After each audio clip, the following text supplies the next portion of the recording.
Hello and welcome to It's Tomorrow News. I am R. Sriram.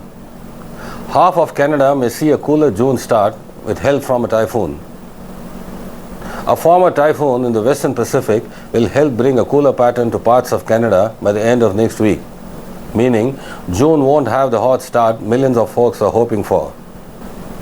Once a typhoon, Ewiniar is slowly tracking and weakening just east of Japan as a tropical storm after its deadly impacts in the Philippines. Named on May 24th, Ewiniar was one of the first designated storms in the Northern Hemisphere this year. With respect to this country, its location and track will eventually have an impact on Canada's weather pattern as we head into June. But we can't blame the typhoon for the pattern change that is coming. Instead, the track will increase our confidence in a pattern change by the second week of June. The expected pattern, a week after Ewiniar takes that track just east of Japan, is a ridge in the west and a trough in the east, in the vicinity of Great Lakes, and that's what the models continue to show. Ridging in the west would bring above normal temperatures and dry weather conditions with a period of true summer-like weather.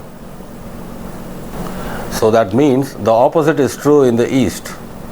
Troughing is a signal for unsettled conditions and below seasonal temperatures. The Great Lakes may be in store for a brief interruption of summer weather with a period of cooler conditions. The typhoon's track could reinforce the incoming pattern by making it stronger or extending its staying power into mid-month.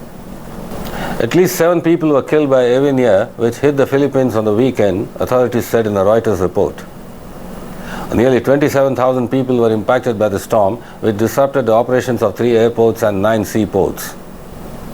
The active sunspot region that sparked brilliant auroras around the world in early May is picking up right where it left off, and that could result in more auroras across Canada on Friday night. On May 10th, an immense solar storm slammed into Earth's geomagnetic field, producing the strongest geomagnetic storm and the brightest and most expansive displays of the aurora borealis seen in over 2 decades.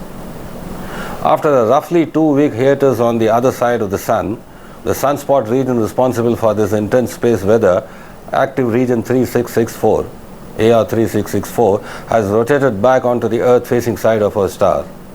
Now renamed AR 3697, the sunspot group isn't as big as when we saw it last, but it still packs a punch.